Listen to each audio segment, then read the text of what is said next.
Imagine standing on the edge of a vast plateau, where the sun reaches over a landscape that has witnessed the footsteps of kings, soldiers, and artisans for more than 2.5 millennia. The wind whispers through the ruins, carrying stories carved in stone, and every fragment you see hints at a civilization that once ruled an empire stretching from the Mediterranean to the Indus. This is Persepolis, a city whose very name evokes images of grandeur, power, and a legacy that has shaped the world.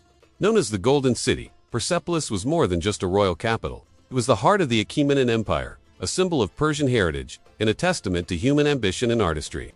Nestled in the present-day Fars province of Iran, Persepolis sits in a landscape that is as dramatic as its history. To the modern eye, it might seem like a collection of ruins, scattered stone columns, and crumbling terraces.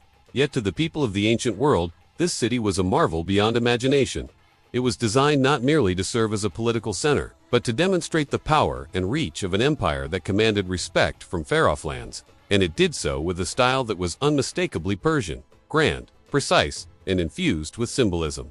The story of Persepolis begins with Darius I, often called Darius the Great, ascending to the throne in 522 BCE. Darius envisioned a capital that would not only represent the strength of the Achaemenid dynasty, but also honor the diverse peoples of his empire. He chose a location strategically situated near the Persian heartland, yet elevated enough to impress visitors approaching from a distance.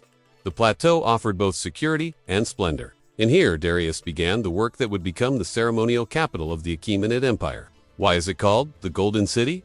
The title is not merely a poetic flourish. Ancient records suggest that Persepolis gleamed with the luxury of gold, silver, and precious stones. Its walls were adorned with reliefs depicting kings, nobles, and delegations from distant lands bringing tribute. Precious metals and colorful paints covered the stone columns and stairways. The city's appearance during festivals, especially Nowruz, the Persian New Year, was dazzling. Sunlight would reflect off the gilded decorations, creating a brilliance that would leave visitors in awe. Even today, when you walk among the ruins, there is a sense of that lost opulence, as if the stone itself remembers the gold that once shone upon it. But Persepolis was not built in a day. Its construction was a monumental effort that spanned decades and involved thousands of skilled workers from across the empire. Artisans from Egypt, Babylon, and Lydia, along with local Persian craftsmen, contributed to the city's magnificent halls and intricate carvings. Every figure, every relief, tells a story not only of kingship and conquest, but of the daily life, culture, and values of the Achaemenid people. It is as if Persepolis itself was a living book, written in stone, narrating the history of a civilization that prized order, harmony, and the celebration of life. The city's layout was carefully planned to convey both function and symbolism. The majestic Apadana, or audience hall, could hold thousands of guests and was the center of ceremonial life. Here, the king would receive dignitaries and representatives from all corners of the empire. The grand terraces, the treasury, the hall of 100 columns, and countless stairways adorned with elaborate bas-reliefs all contributed to an architectural narrative that proclaimed the might and reach of the Persian Empire. Every aspect of the city's design reflected the Achaemenid philosophy, an empire that valued unity in diversity, strength tempered with diplomacy, and a reverence for art and culture. Yet, Persepolis was more than stone and gold. It was the heart of Persian identity. The Achaemenid Empire, under which Persepolis flourished, was remarkable not only for its size but for its innovative administration and respect for different cultures. Unlike many empires before it, the Achaemenids allowed conquered peoples a degree of autonomy, encouraging them to preserve their traditions while contributing to the larger imperial project. Persepolis, therefore, was not merely a city, it was a microcosm of the empire itself. The reliefs on its staircases showed delegations from across the known world: Medes, Babylonians, Egyptians, Indians, and others, all bringing gifts and paying homage to the king. Through these depictions, Persepolis becomes a symbol of unity, diversity, and the sophisticated political vision of the Achaemenids. Walking through the ruins today, one cannot help but feel the presence of history. The walls may be weathered, and the columns may have lost their gilding, but the stories carved into every stone endure. Persepolis is a reminder of what human creativity can achieve, of the vision of a king who sought to immortalize his people and his dynasty, and of the resilience of culture in the face of time. It was here that Darius and his successors celebrated victories, performed rituals, and demonstrated to the world the glory of Persia. In telling the story of Persepolis, we are also telling the story of Persia itself, a civilization that has influenced the world in ways both subtle and profound. The city embodies the ideals of Persian governance, art, and spirituality. It reflects an understanding of power that extends beyond mere conquest to the creation of a legacy, one meant to inspire awe, respect, and admiration for generations. Even after the fall of the Achaemenid Empire at the hands of Alexander the Great, Persepolis continued to captivate imaginations. Its ruins have been studied, admired, and preserved, ensuring that the legacy of the Golden City endures to this day. As we embark on this journey through the history of Persepolis, it is important to understand the context in which it was built. The Achaemenid Empire, stretching from the Aegean Sea to the Indus River, was one of the largest empires in the ancient world. Its rulers, from Cyrus the Great to Darius and Xerxes, not only conquered lands but also created a system of governance that valued infrastructure, trade, and cultural exchange. Persepolis was their crowning achievement, a city designed not just for administration but for ceremony, diplomacy, and the expression of imperial ideology. The story of Persepolis is also a story of human ambition and vision. Building such a city required immense planning, resources, and coordination. The fact that it still stands, even partially, more than 2,500 years later, is a testament to the skill and dedication of the architects, engineers, and artisans who brought it to life. Each relief, each column, each stairway carries the imprint of countless hands and minds working together to create something that would endure far beyond their lifetimes. And so, as we begin this exploration of Persepolis, let us imagine ourselves stepping back in time. Picture the city in all its splendor, golden halls reflecting the sun, bustling courtyards filled with people from across the empire, and the king standing in his grand hall, receiving gifts and paying tribute. Imagine the sounds of music, the smell of incense, and the vibrant colors that adorn the walls. This is not just history. It is a living, breathing world, one that continues to speak to us across the millennia. Persepolis, the Golden City, stands as a symbol of human creativity, ambition, and the enduring power of culture. Its story is intertwined with the story of Persia itself, a civilization that has left an indelible mark on the world. From its strategic location in the heart of the Persian plateau to the grandeur of its palaces and halls, Persepolis represents the zenith of the Achaemenid Empire's vision. As we move forward in this series, we will uncover the layers of history, art, and culture that make this city an unparalleled treasure of the ancient world. This is just the beginning. Persepolis is not merely a collection of ruins. It is a gateway to understanding a civilization that shaped history. Its walls have witnessed triumphs and tribulations, ceremonies, and conquests. By exploring Persepolis, we are connecting with the legacy of a people who valued order, artistry, and unity, and whose vision continues to inspire awe and admiration to this day. As the sun set over the Persian plateau, casting long shadows across the rugged hills and fertile valleys, a new vision was taking shape. In the year 518 BCE, King Darius I, later known as Darius the Great, embarked on a project that would leave a permanent mark on the world, the founding of Persepolis. Unlike the bustling administrative centers of Susa or Ecbatana, Persepolis was conceived not as a city of routine governance but as a ceremonial capital, a place to celebrate the grandeur, unity, and glory of the Achaemenid Empire. Darius ascended to the throne in 522 BCE under tumultuous circumstances. Following the death of Cambyses II, the empire was at a delicate juncture, facing internal rebellions and external threats. Yet Darius possessed a remarkable combination of ambition, political acumen, and vision. He understood that a new city, carefully planned and constructed, could symbolize the strength and stability of his reign. Persepolis was to be more than stone and timber. It was to be the embodiment of imperial power, a stage on which the drama of the empire would unfold. The choice of location for Persepolis was deliberate and strategic. The city was built on an elevated terrace at the foot of the Keramat Mountains in the region known as Parsa, the heartland of the Persian people.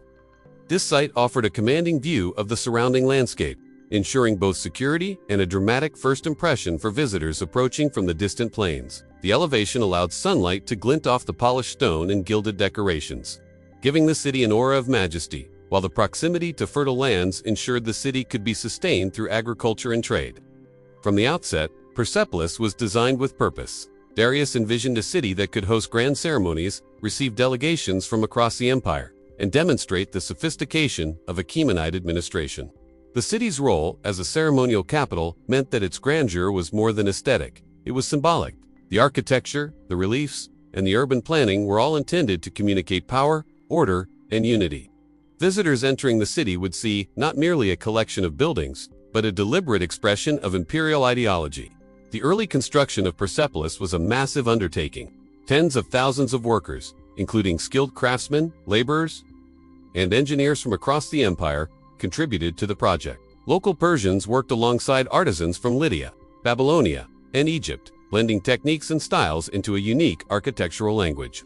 Stone was quarried from nearby mountains, transported across challenging terrain, and meticulously carved to form columns, staircases, and reliefs. The scale of the project was unprecedented. Entire terraces were leveled and reinforced. Roads were built to transport materials, and the foundations of massive palaces were laid with precision that would endure for millennia.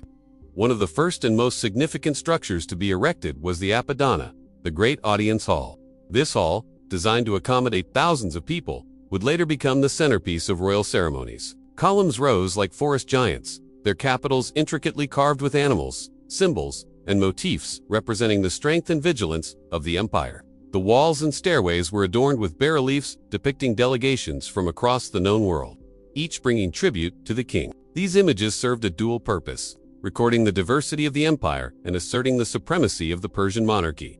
City planning in Persepolis reflected careful thought and a clear vision. The main terrace, elevated above the surrounding plain, provided a natural stage for ceremonial architecture. Roads and pathways were designed to guide visitors through a series of grand entrances, each increasing in scale and splendor. The Gate of All Nations, built by Xerxes and following Darius's initial plans, symbolized the inclusivity and reach of the empire. Delegates passing through would understand that they were entering a space where order, authority, and respect were paramount. Every angle, every staircase, and every courtyard conveyed a sense of purpose and hierarchy. Darius's vision extended beyond functionality to the expression of cultural and spiritual values. Persepolis was adorned with symbols that reflected the Persian worldview. Winged lions, griffins, and mythical creatures guarded entrances, while lotus flowers, rosettes, and other motifs celebrated the harmony of nature. These artistic elements were not merely decorative. They reinforced the idea that the king ruled under divine guidance and in harmony with the natural order. In the carvings and inscriptions, Darius emphasized his role as a just ruler, a protector of the empire, and a unifier of peoples. The city's early construction also involved the creation of extensive storage and logistical infrastructure. Granaries, water channels, and support buildings were essential to sustaining the ceremonial functions of the capital. Large-scale festivals, such as the celebration of Nowruz, the Persian New Year, required food, gifts, and accommodation for thousands of visitors. Persepolis was built not only to impress but to function efficiently, demonstrating that the Achaemenid Empire combined grandeur with practicality. Darius understood that architecture could communicate power more effectively than words alone. The terraces of Persepolis, rising above the plain, were designed to dominate the landscape visually. The enormous stone blocks used in construction conveyed permanence, while the intricate reliefs told a story of conquest, loyalty, and tribute. By creating a city that combined utility, beauty, and symbolism, Darius ensured that Persepolis would become a lasting emblem of his reign and of the empire he sought to unify. In addition to its ceremonial function, Persepolis served as a hub of diplomacy. Representatives from different regions of the empire, each with their own customs, languages, and gifts, came to pay homage to the king. The reliefs on staircases and walls depict delegations from India, Egypt, Lydia, and beyond, each shown in their traditional attire, bearing offerings. These images were not merely decorative. They conveyed the message that the king of Persia ruled over a diverse but orderly realm. Through architecture and art, Persepolis became a language of power, understood by all who entered its gates. Even the very materials used in construction carried symbolic meaning. Limestone, cedar, and other stones were carefully selected not only for durability but for their aesthetic qualities. Metals such as gold and silver adorned columns, doors, and ceremonial objects, reflecting the wealth and sophistication of the empire. The combination of local and imported materials mirrored the empire itself, a blend of cultures, resources, and expertise unified under the vision of the Persian king. Persepolis was also a testament to the organizational capacity of the Achaemenid Empire. Coordinating the construction of such a massive city required meticulous planning. From the supply of materials to the management of labor, records from the period, including inscriptions on the walls, highlight the involvement of various officials, craftsmen, and regional governors. The successful execution of the project demonstrated that the empire was not only vast in territory, but also capable of achieving monumental feats of engineering and art. The ceremonial nature of Persepolis set it apart from other cities in the ancient world. Unlike ordinary capitals, which prioritized administration and trade, Persepolis was designed to awe It was a place where power was displayed through architecture, art, and ritual. Festivals, receptions, and tribute ceremonies turned the city into a living stage for imperial ideology. By walking through its halls and terraces, visitors were constantly reminded of the might of the king and the reach of his empire. In the years following its founding, Persepolis continued to expand under Darius and his successors. New palaces, halls, and terraces were added, each building on the vision of the original layout.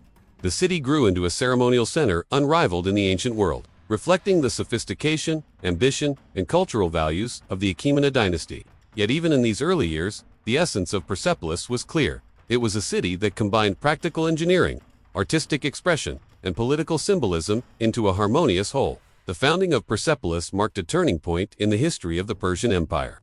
It was not merely a physical space, but a statement of intent.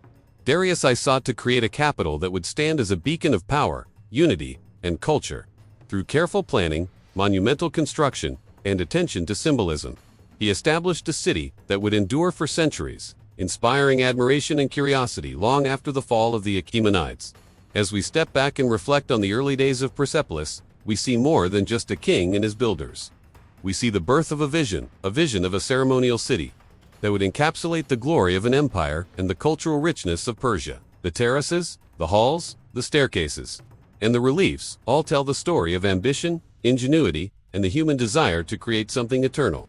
Persepolis was born from a dream, but it was realized through labor, skill, and vision, becoming a timeless testament to the genius of Darius I and the empire he led. As one steps onto the vast terraces of Persepolis, it is impossible not to feel the ambition and vision of the Achaemenid kings. This city was not built merely to exist. It was designed to awe, to communicate power, and to celebrate the unity of an empire that stretched from the Indus River to the Aegean Sea. Each element of the city, the gates, the staircases, the halls, and the reliefs was carefully planned to reflect Persian ideals of order, beauty, and divine authority.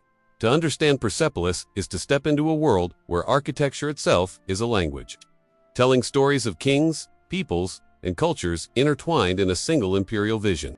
The layout of Persepolis is as impressive in concept as it is in execution. Built on an elevated platform carved from the natural rock of the Keramat Mountains, the city commands a panoramic view of the surrounding plains. This raised terrace, measuring roughly 125 meters by 330 meters, serves as both a defensive feature and a ceremonial stage. Its elevation ensured that visitors approaching from below would be struck immediately by the city's grandeur, while those within its walls would feel the deliberate organization and hierarchy of the Achaemenid vision. The terraces themselves were engineered with remarkable precision, with stone retaining walls supporting the massive platform and forming an even level foundation for the city's monumental structures. Approaching the city, one would first encounter the Gate of All Nations, a masterpiece of symbolic architecture, constructed under Xerxes but in the vision of Darius I. This entrance was more than a functional gateway, was a statement of empirical inclusivity. Towering stone columns, each carved with motifs of bulls, lions, and mythical creatures, flanked the entrance. Above, the great lintel bore inscriptions, announcing that all who enter are under the protection of the King of Kings. Visitors passing through this gate were immediately reminded that they were entering the ceremonial heart of a vast empire, a place where order and unity reigned supreme. The gate also reflected the multicultural nature of the empire. The carvings depicted both Persian symbols and those of conquered lands, signaling respect for diverse traditions under one imperial roof. The city's main terraces were lined with palaces and audience halls, each constructed with careful attention to both scale and decoration. The Apadana, the Great Audience Hall, is perhaps the most famous example of Persepolis's architectural genius. Designed to accommodate thousands of visitors, the hall was supported by 72 massive columns, each rising over 20 meters high. Capitals carved in the form of double-headed bulls, lions, or griffins crowned these columns, demonstrating not only artistic skill but also the symbolic strength and vigilance of the king.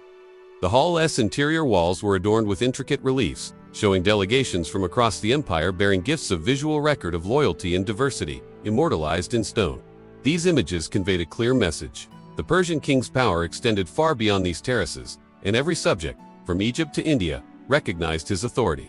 Another key architectural feature of Persepolis is its series of staircases, which served both practical and ceremonial purposes. The stairways were wide and gently sloping, designed to accommodate large numbers of visitors during grand processions and festivals.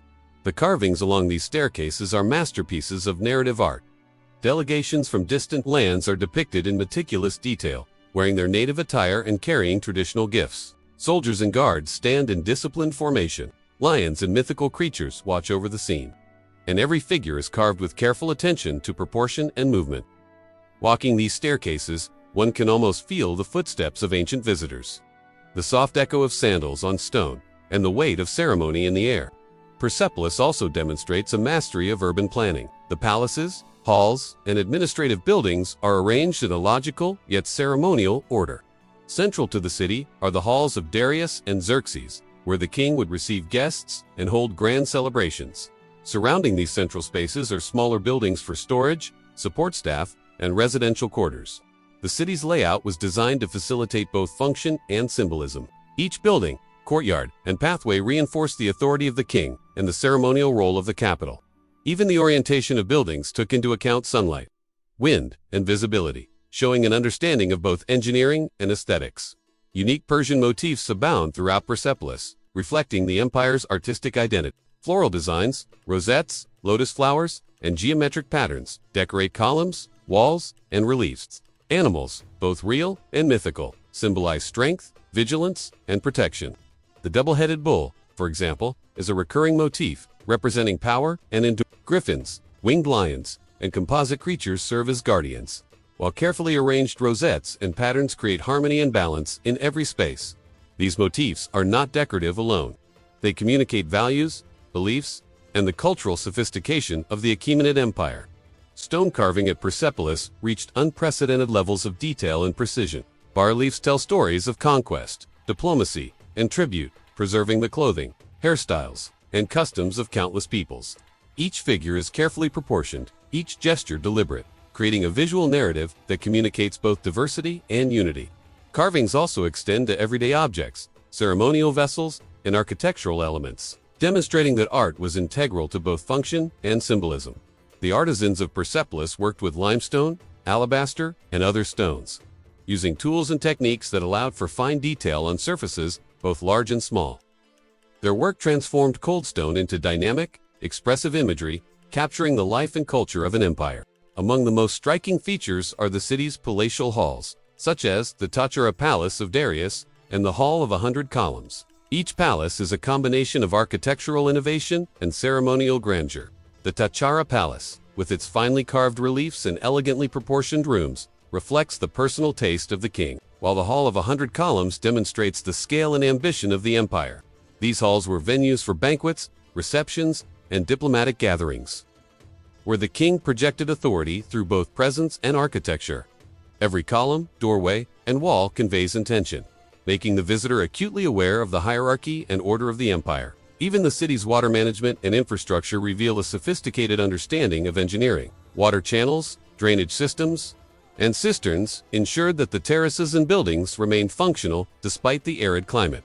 Gardens and courtyards were strategically placed to provide beauty, shade, and ceremonial space. The integration of natural landscape with architectural design reflects the Persian appreciation for harmony between human construction and nature, a theme that runs throughout the city's design.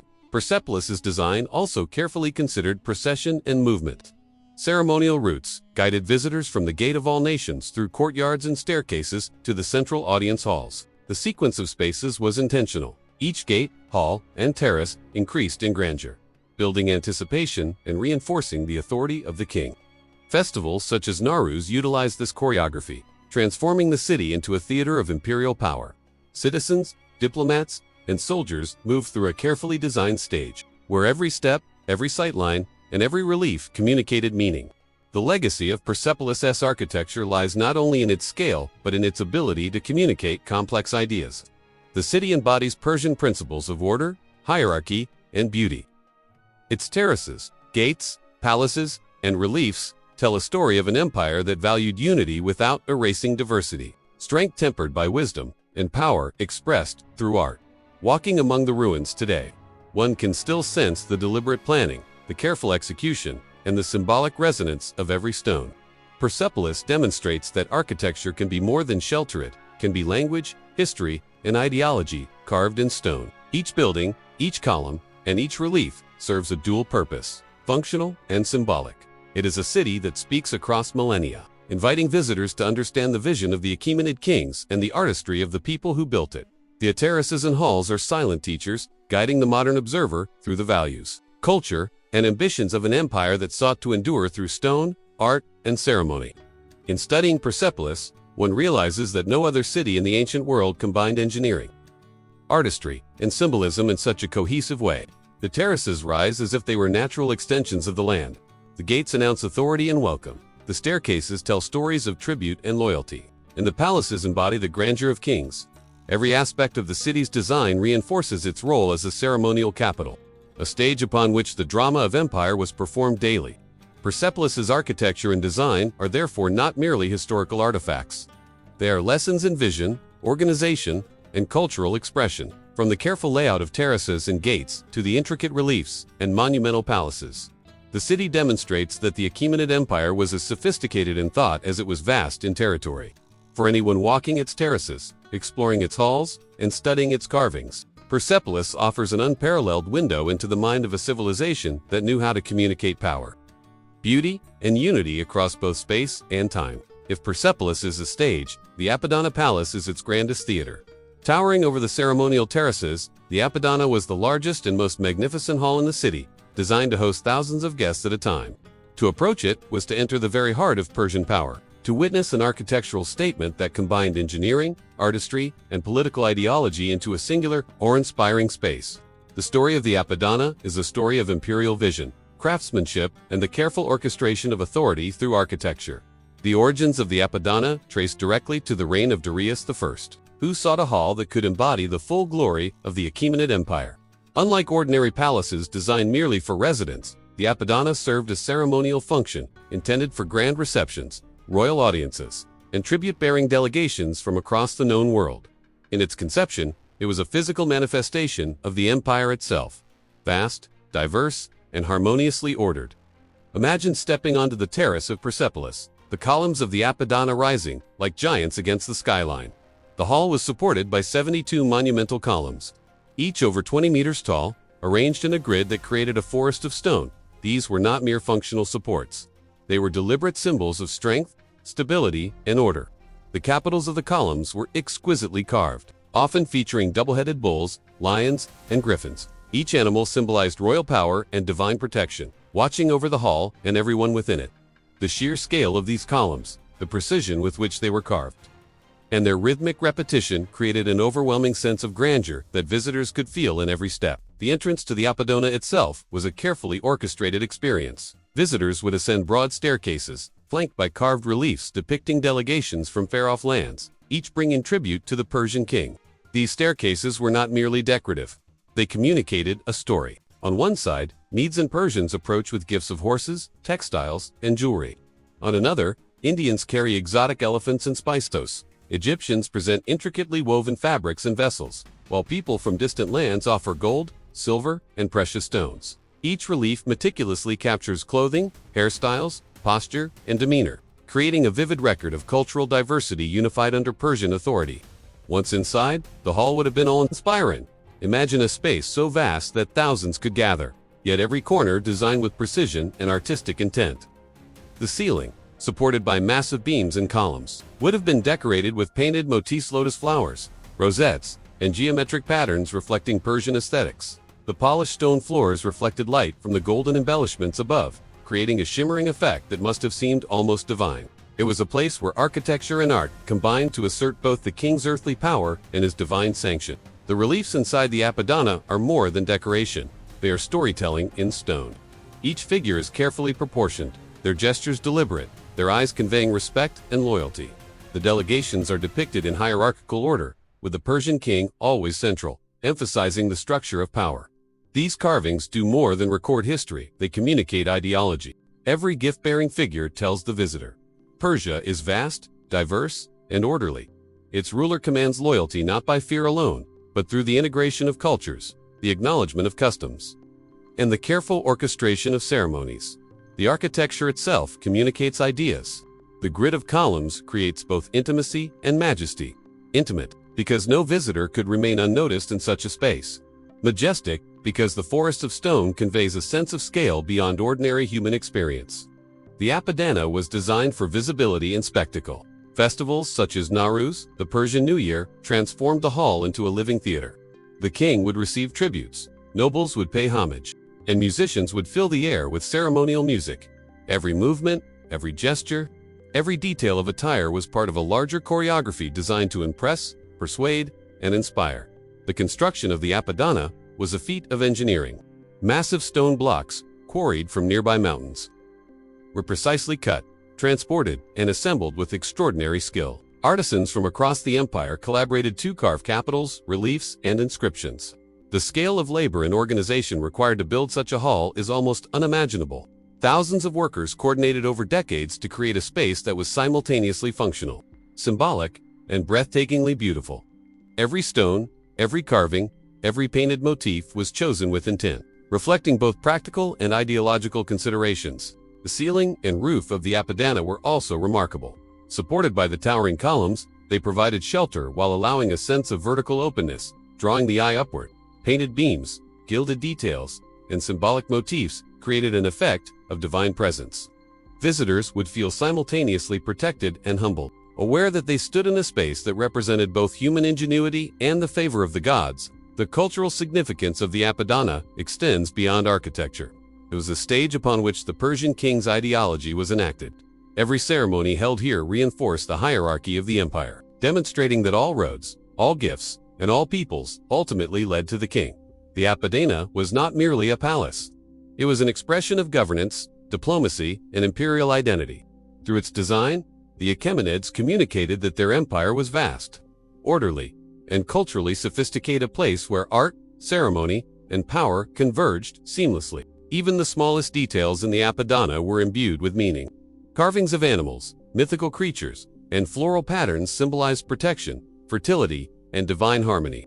Inscriptions recorded the deeds of kings, ensuring that future generations would understand the intentions and accomplishments of the rulers. Every gesture of relief figures, every architectural flourish, was carefully orchestrated to convey messages of loyalty, order, and cosmic approval. The hall also served as a diplomatic arena. Foreign emissaries would not merely enter to present gifts, they would witness the power of the empire in its most concentrated form. The Apadana demonstrated that Persia ruled through a combination of military might, cultural sophistication, and ceremonial grandeur. By arranging the space to emphasize hierarchy, visibility, and spectacle, the Achaemenids turned architecture into a tool of governance. Every visitor, from distant lands, where the Persian elite was made to understand their place within the imperial order. Over time, the Apadana became a symbol of the Achaemenid dynasty itself. Darius, Xerxes, and later kings used it to host audiences, celebrate victories, and receive tribute from across the empire. Its significance was not just practical, but symbolic, representing the cohesion of an empire built on diverse cultures, languages, and regions. The hall's architecture and art immortalized the vision of the kings, allowing the ideas of authority, unity, and cultural respect to survive even long after the empire's fall. Even today, walking among the ruins of the Apadana, one can almost hear the echoes of the past. The soft murmur of ambassadors' voices, the ceremonial music that accompanied tribute, the footsteps of guards, and the awe of visitors from distant lands. The columns still rise with silent dignity. The carved reliefs still tell their stories. Despite the centuries, the essence of the Apadana remains, a testament to human ingenuity, artistic vision, and the enduring power of cultural expression. In essence, the Apadana Palace was more than a building. It was the embodiment of Persian imperial culture, a space where architecture, art, ceremony, and ideology converged. Its columns, reliefs, and halls communicated a vision of empire that was vast yet unified, diverse yet ordered, powerful yet cultured. To understand Persepolis without understanding the Apadana is to miss the beating heart of the city, the place where the Persian king, AIS, authority, vision, and artistry were most fully realized. The Apadana teaches us about how architecture can shape perception. It shows that power is not only exercised through armies or administration, but through space, design, and spectacle. The careful orchestration of entryways, staircases, and halls guided visitors, creating an experience that impressed upon all who entered the hall a clear understanding of hierarchy and divine sanction. It was, in many ways, a theater of empire, where every detail communicated a story of unity, loyalty, and cultural sophistication. Finally, the Apadana reminds us that legacy is built in stone as much as in history books. While armies march and dynasties fall, the vision captured in architecture endures. Persepolis, and especially the Apadana, survives as a silent witness to human ambition, artistic brilliance, and political acumen. It is a place where the Achaemenid kings immortalize themselves, not through fleeting monuments or temporary glory, but through a city that continues to inspire all thousands of years later. The Apadana Palace stands as a beacon of Persian achievement. From the grand terraces of Persepolis, it projects a vision of an empire that valued ceremony, diversity, and artistry as much as power. Its columns, staircases, reliefs, and halls are not just remnants of stone. They are a narrative, a statement, and a lesson in how architecture can embody authority, culture, and history. In exploring the Apadana, we explore the heart of Persian imperial culture itself. Persepolis was more than a city of stone, and columns that was the ceremonial and symbolic heartbeat of the Achaemenid Empire, while other cities like Susa and Ecbatana managed day-to-day administration. Persepolis was designed to embody the majesty of the Persian kings, a place where power was not only exercised but displayed, celebrated, and immortalized. Its terraces, gates, and palaces were stages for diplomacy, festivals, and royal audiences, making the city a living symbol of imperial authority. Imagine walking up the wide staircases leading to the Apadana, the grand audience hall. Delegations from distant lands approach, bearing gifts to the king. The air is filled with anticipation, the rustle of exotic fabrics, the sound of horses and camels, and the murmurs of courtiers. Every step taken up these terraces reinforces a hierarchy, the king at the center, the empire radiating outward, and all peoples moving within the carefully choreographed order of power. Persepolis was a city designed to impress, to communicate that the Persian Empire was vast, organized, and culturally sophisticated. At the heart of its role was ceremony. Festivals, such as Nowruz, the Persian New Year, transformed Persepolis into a theater of imperial authority. The king would receive tribute, honor loyal subjects, and host feasts attended by nobles, officials, and foreign emissaries. These festivals were not merely cultural celebrations, they were statements of governance. By performing ceremonies in a grand, visible setting, the kings demonstrated their control, their wealth, and their ability to unify a diverse empire under one ruler. The city also played a political role.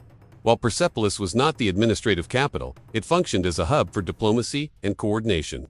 Governors, emissaries, and military leaders would gather in its halls to receive orders, present reports, and formalize alliances. The very architecture of the city reinforced authority. The terraces elevated the king above all who visited. The staircases guided the flow of tribute and ceremony, and the audience halls framed the king as both sovereign and mediator of the empire.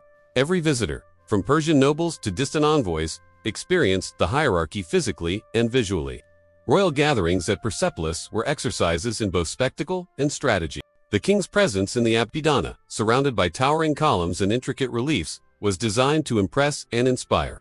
The reliefs themselves, depicting delegations from India, Babylon, Egypt, and beyond, reminded all attendees that Persia's reach extended far and wide. Gifts of gold, textiles, exotic animals, and other treasures were presented in a ritualized manner, emphasizing respect and loyalty. Each object, each gesture, reinforced the king's status as ruler of a diverse but unified empire. Symbolism permeated every corner of Persepolis. The terraces, palaces, and staircases were more than functional, they were statements. The city conveyed ideas about divine favor, political legitimacy, and cultural unity. Animals carved on capitals and reliefs symbolized vigilance and strength. Floral motifs represented harmony with nature. Processions of tribute reinforced the idea that all lands and peoples ultimately recognized Persian authority. In Persepolis, architecture, art, and ritual converged to create a tangible expression of imperial ideology. Administration, too, was intertwined with ceremony. While day-to-day governance occurred elsewhere, Persepolis provided a stage where imperial decrees were formalized. Ambassadors were received, and loyalty was tested and rewarded. The city's layout, with its central terraces and carefully planned halls, allowed the king to exercise control while maintaining an image of grandeur and order. Officials navigating these spaces understood that they were participating in a system that combined governance with performance, where every action contributed to the empire's cohesion and perception of authority. Persepolis also reflected the cultural and ideological values of the Achaemenid Empire.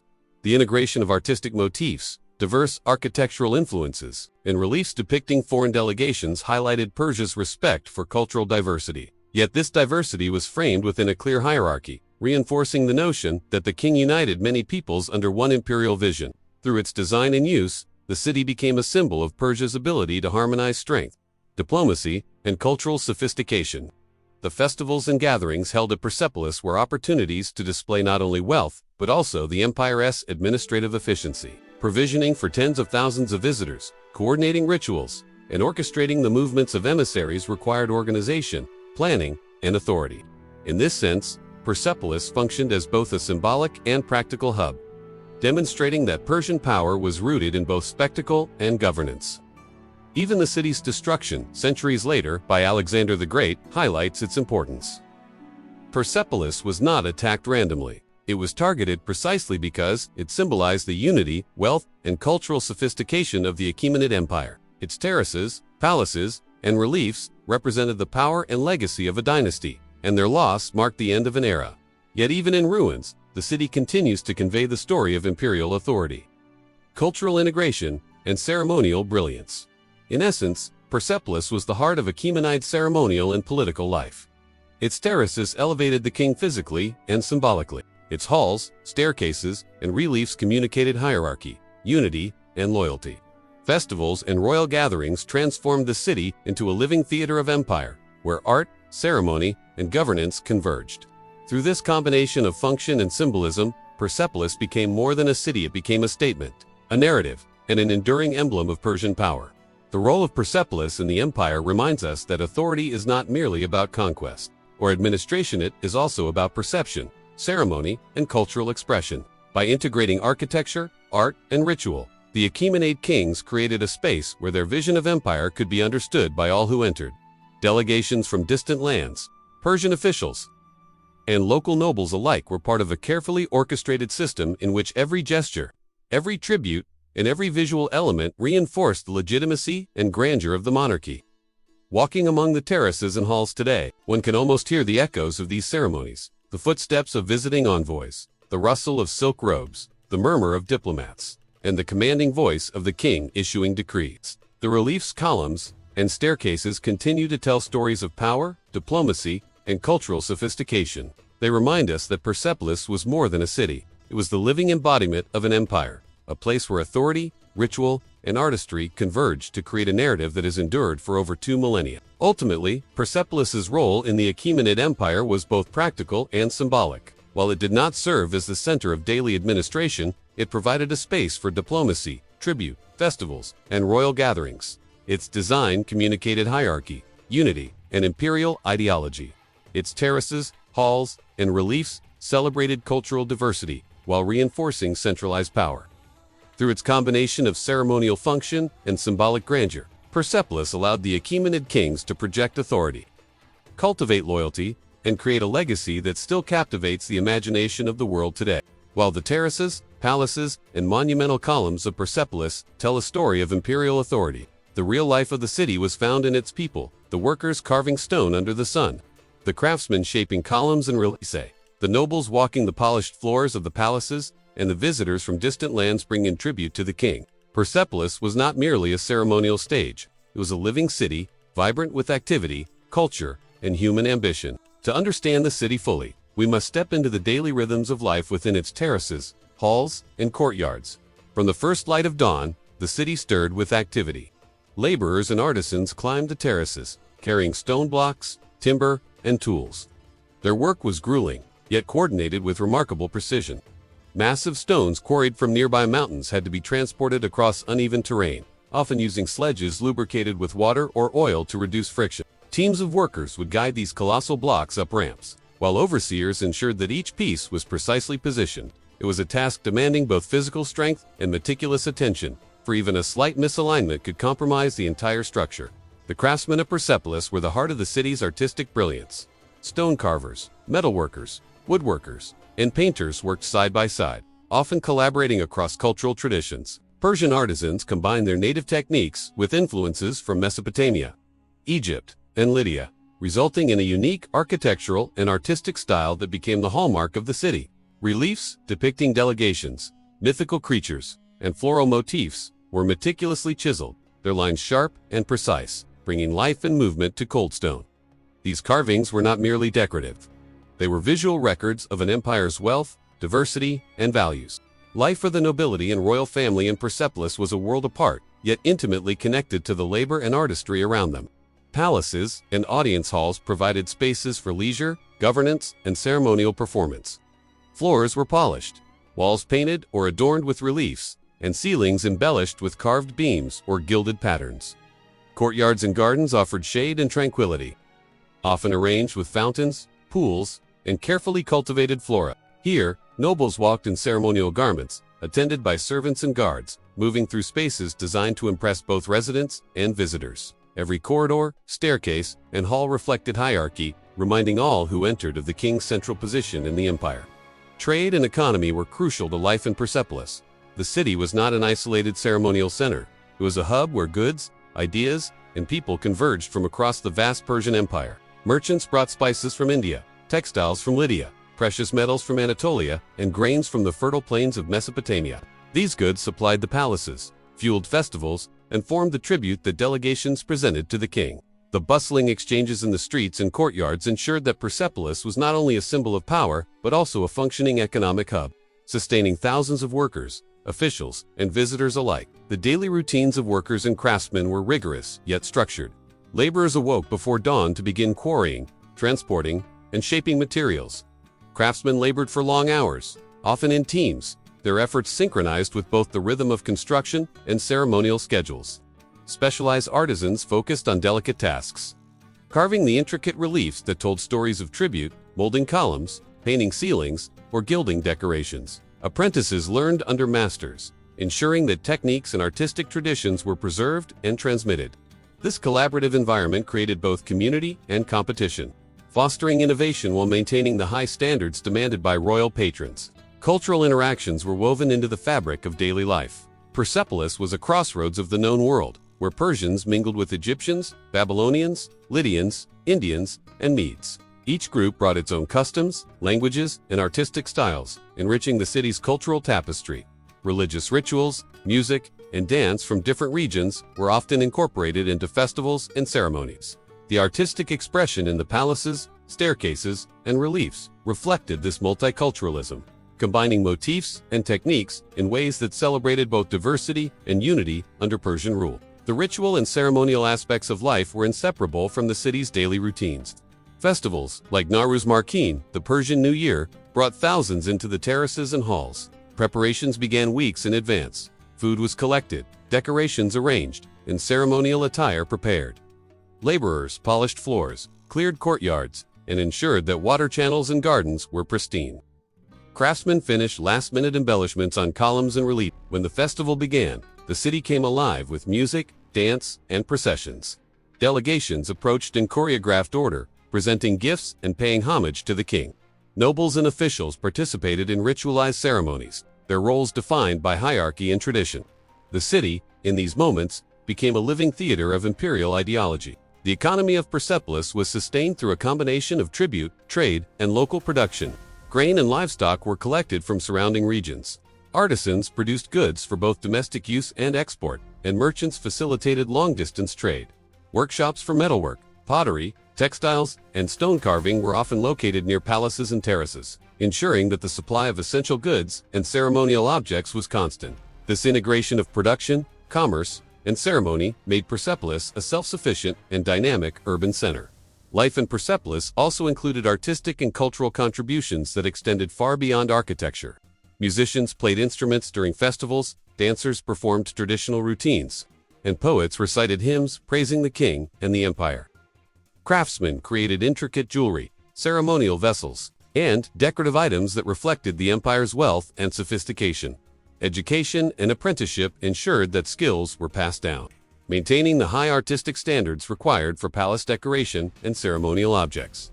In every corner of the city, culture and craftsmanship intertwined with daily life, reinforcing the identity of Persepolis as both a center of power and a hub of human creativity. The daily existence of laborers and artisans was not solely toil. It carried a sense of purpose and pride. Those carving reliefs knew that their work would immortalize the empire, telling the story of Persia's reach and diversity for generations. Stonecutters and builders understood that each column, staircase, and terrace contributed to a grand vision that would endure beyond their lifetimes. Even mundane tasks, transporting stones, mixing pigments, or maintaining water channels, were imbued with significance, as each action supported the ceremonial, political, and symbolic life of the city. Persepolis also served as a cultural meeting point where ideas, technologies, and artistic practices were exchanged. Foreign emissaries brought innovations in craft and design, which Persian artisans adapted to local styles. Religious practices and rituals from various regions influenced the ceremonial life of the city, creating a dynamic interplay between tradition and innovation. Music, dance, and performance were not merely entertainment. They reinforced social cohesion, expressed political hierarchy, and celebrated the empire's multicultural identity. Despite the city's grandeur, life in Persepolis could be arduous. Workers faced long hours under the sun, navigating difficult terrain while moving massive stones or constructing elaborate craftsmen endured painstaking repetition to achieve perfection in carving or painting. Yet this labor produced extraordinary results. The polished columns, elaborately carved staircases, and detailed reliefs were the product of human effort and ingenuity, a testament to the skill, dedication, and collaboration of countless individuals. Nobles and officials experienced life differently. Their days were structured around ceremonial duties, governance, and diplomacy. They attended audiences with the king, coordinated festivals, and oversaw administrative tasks. For them, Persepolis was a place of privilege and responsibility, where influence and authority were exercised in spaces of grandeur designed to reinforce hierarchy and order. Their lives were intertwined with the city's rituals, its aesthetic environment, and the broader symbolism of Persian imperial culture. The interaction between social classes defined much of Persepolis's daily rhythm. Laborers, artisans, nobles, and foreign emissaries occupied distinct roles, yet their activities were interconnected. The work of a stonecutter supported the majesty of a ceremonial hall. The artistry of a relief carver enhanced the authority of the king. The obedience of a foreign delegation reinforced the perception of imperial order. In this way, the city functioned as an ecosystem, where each role contributed to the ceremonial, political, and cultural life of the empire. Trade and commerce also influenced daily life beyond the palace terraces. Markets supplied food, textiles, and luxury goods for residents and visitors alike. Merchants and craftsmen exchanged materials, techniques, and ideas, creating a lively urban economy. Foreign goods, such as spices, silks, and precious stones, not only supported the city's material needs, but also enhanced the ceremonial displays that reinforced Persian authority. In this way, the economy of Persepolis was inseparable from its ceremonial and symbolic functions. Artistic contributions in Persepolis extended beyond architecture. Musicians played during festivals, creating an atmosphere of grandeur and ceremony. Painters and gilders adorned ceilings and columns with intricate motifs, reflecting both Persian tradition and foreign influences.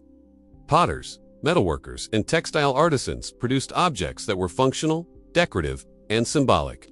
Even the smallest objects, the vessels carrying water, the ceremonial cups, or the embroidered textiles, were part of a broader visual and cultural narrative. Cultural interactions were particularly evident during ceremonial events. Delegates from Egypt, Babylonia, India, and other regions participated in carefully choreographed tributes. Their clothing, gestures, and gifts were recorded in reliefs, providing a detailed record of cross-cultural interaction. Music, dance, and performance from diverse regions were incorporated into festivals. Reflecting the empire's cosmopolitan identity, the city's design and social organization facilitated these interactions, making Persepolis a hub where cultures met, exchanged ideas, and contributed to a shared imperial identity. Daily life in Persepolis, therefore, was a blend of labor, ceremony, commerce, and culture. It was a city where work and art, ritual and administration, local and foreign traditions, all intersected. The terraces, halls, and courtyards were alive with human activity, reflecting the ambitions of the king, the skill of artisans, and the participation of diverse peoples. The city's vibrancy was not solely in its monumental architecture, but in the lives of those who built, maintained, and inhabited it. In conclusion, life in Persepolis was as complex as it was remarkable. Laborers and craftsmen toiled under the sun to create enduring monuments. Nobles navigated ceremonial and administrative responsibilities within palaces and halls. Merchants facilitated trade and economic activity, while cultural exchanges enriched art, music, and ritual. Festivals and ceremonial gatherings brought the city alive, creating moments where politics, culture, and spectacle intertwined. Every stone, every carving, every movement contributed to a city that was not only the ceremonial heart of the empire, but also a living, dynamic center of human endeavor. Persepolis teaches us that the greatness of an empire is not measured solely by conquests or wealth, but by the lives of the people who build, sustain, and celebrate it. From the laborer shaping stone to the noble attending a royal audience, every individual contributed to the rhythm, culture, and legacy of this golden city. In understanding daily life in Persepolis, we glimpse the humanity behind the monumental stone, the vibrancy behind the reliefs, and the enduring spirit of one of history's greatest civilizations. The grandeur of Persepolis did not emerge overnight. It was the product of vision, ambition, and relentless effort by the kings of the Achaemenid Empire. Among them, Darius I, Xerxes I, and Artaxerxes I stand out as architects of both the city's physical form and its symbolic significance. Each ruler contributed to the terraces, palaces, and reliefs that define the city, leaving an enduring legacy of imperial authority, artistic brilliance, and cultural sophistication. To understand Persepolis is to trace the fingerprints of these kings across its monumental stone, intricate carvings, and ceremonial spaces. Darius I, the visionary founder. Darius I, often remembered as one of Persia's greatest kings, laid the foundation of Persepolis with remarkable foresight. Ascending the throne in 522 BC, he faced the challenge of unifying a vast empire that stretched from the Indus Valley to the Aegean Sea. To consolidate his power and project authority, Darius envisioned a ceremonial capital that would symbolize the might, unity, and sophistication of the Persian Empire. Under Darius, the city's terraces were carved into the natural rock, creating an elevated platform that would form the backbone of Persepolis. Massive retaining walls were constructed with meticulous engineering, providing stability for the monumental structures to come. It was Darius who conceived the Apadana Palace, the great audience hall that would host thousands of visitors, delegations, and ceremonial gatherings. His vision was both practical and symbolic, a space that demonstrated organizational skill while reinforcing his divine mandate to rule. Darius also oversaw the early urban planning of Persepolis.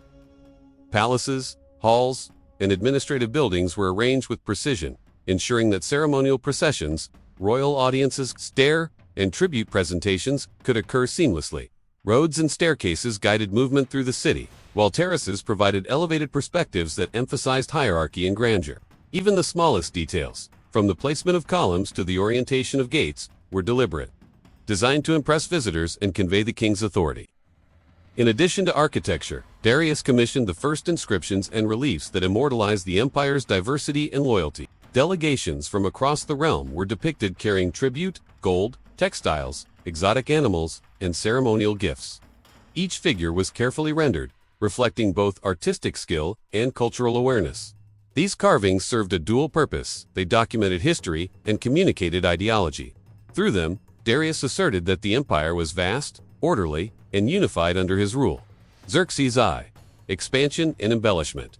Xerxes I, Darius's son, inherited not only the throne but also the ambitious vision of his father. His reign, beginning in 486 BCE, marked a period of expansion, monumental construction, and further embellishment of Persepolis. Xerxes sought to enhance the city's grandeur, ensuring that it reflected both the scale of the empire and the prestige of the royal dynasty. Under Xerxes, additional palaces and audience halls were constructed, complementing the terraces and spaces initiated by Darius. One notable addition was the Gate of All Nations, a monumental entryway designed to impress all who approached Persepolis. The gate featured massive columns topped with capitals shaped like bulls and mythical creatures, flanked by inscriptions emphasizing the king's authority. As visitors passed through, they were reminded that the Persian Empire was inclusive, commanding loyalty from diverse peoples while remaining under the central authority of the king. Xerxes also expanded the ceremonial terraces, providing space for festivals, royal gatherings, and large-scale audiences. These terraces allowed tens of thousands of participants to witness the display of Persian power, wealth, and cultural sophistication. Festivals like Nowruz, the Persian New Year, became increasingly elaborate, with musicians, dancers, and emissaries contributing to a spectacle designed to awe and inspire. Xerxes understood that power was not only exercised through conquest, but displayed through ceremony, architecture, and artistic expression. Monuments and reliefs commissioned by Xerxes reflected both continuity and innovation. He preserved the narrative of tribute established by Darius while adding depictions of new regions, peoples, and gifts, demonstrating the empire's growth and diversity. Reliefs carved during his reign often emphasized the ceremonial and symbolic dimensions of Persian authority. Orderly delegations, meticulously arranged processions, and gifts presented with ritualized precision. Each carving reinforced the king's image as the unifier and protector of a vast and diverse realm. Xerxes' contributions also included inscriptions celebrating royal achievements. These texts, often etched in multiple languages, proclaimed the king's accomplishments, authority, and divine favor. They served both historical and ideological purposes, reinforcing the notion that the Achaemenid kings ruled with legitimacy sanctioned by both gods and people. Through these inscriptions, Xerxes ensured that future generations would recognize his role in the expansion and enhancement of Persepolis. Artaxerxes I, consolidation and cultural flourishing. Artaxerxes I, succeeding Xerxes in 465 BCE, focused on consolidating the achievements of his predecessors while fostering cultural and artistic growth. His reign emphasized refinement rather than radical expansion, enhancing the city's ceremonial and cultural dimensions. Under Artaxerxes, the existing palaces, halls, and terraces were maintained, their artistic elements preserved and extended through new embellishments. One of Artaxerxes' notable contributions was the enhancement of reliefs and decorative motifs. Artisans under his patronage added intricate details to columns, staircases, and palaces, refining depictions of ceremonial processions, gifts, and cultural symbols. These embellishments reinforced the narrative of Persian unity and authority, while showcasing the empire's artistic sophistication. Floral motifs, rosettes, and depictions of animals, both real and mythical, were incorporated into architecture and decorative elements, celebrating harmony, protection, and prosperity. Artaxerxes also emphasized the administrative and ceremonial functions of Persepolis. He ensured that festivals, royal audiences, and tribute presentations continued with precision and grandeur. The city remained a living hub of imperial culture, where rituals and ceremonies reinforced hierarchy, loyalty, and the ideology of kingship. By consolidating the city's structures and cultural practices, Artaxerxes preserved the legacy of Darius and Xerxes, while allowing the city's artistic and ceremonial life to flourish. Legacy of the rulers in Persepolis. The contributions of these three kings, Darius I, Xerxes I, and Artaxerxes I, shaped Persepolis into a symbol of Persian imperial identity. Darius laid the foundations, creating terraces, planning the city, and initiating the construction of monumental halls like the Apadana. Xerxes expanded and embellished these structures, adding gates, terraces, and reliefs that reflected the empire's growing diversity and power. Artaxerxes preserved, refined, and enhanced these achievements, ensuring that the city remained a center of culture, ceremony, and artistic excellence. Together, their efforts made Persepolis, more than a city, it became a narrative in stone, an expression of power, culture, and divine sanction. The terraces, palaces, staircases, and reliefs stand as enduring symbols of their vision, creativity, and authority. Visitors from across the empire would experience not only the architectural grandeur, but also the ideological messages embedded in every column, carving, and ceremonial pathway. The ruler's contributions also ensured that Persepolis served as a multifunctional hub. It was ceremonial, hosting festivals and royal audiences. It was symbolic, communicating the unity and authority of the empire. It was cultural, showcasing artistry and craftsmanship. And it was political, receiving delegations, consolidating loyalty, and displaying the king's power. The city's architecture and art became a language through which the kings communicated their legacy to both contemporaries and future generations. The inscriptions and reliefs left by these rulers provide a lasting record of their ambitions. Delegations from Egypt, India, Babylon, and Lydia are depicted with gifts, demonstrating the reach and influence of Persian authority. The carvings emphasized order, hierarchy, and loyalty, showing that the empire was not only vast, but governed through a system of ritual, ceremony, and cultural integration. The cumulative work of Darius, Xerxes, and Artaxerxes ensures that Persepolis remains a historical testament to the Achaemenid dynasty's vision, administrative skill, and artistic achievement. Walking among the ruins today, one can trace the contributions of each ruler.